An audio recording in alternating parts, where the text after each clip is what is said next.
think we're gonna get a lot of snow tonight. Curious to see how this tarp holds up. It is cold outside and it's getting colder by the moment.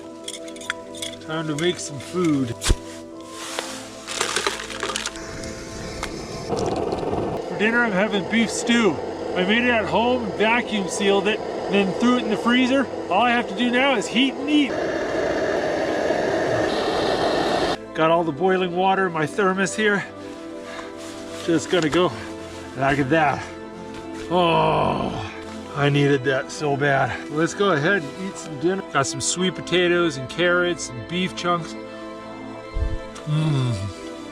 Oh, that tastes so good. It's warming my hands up too.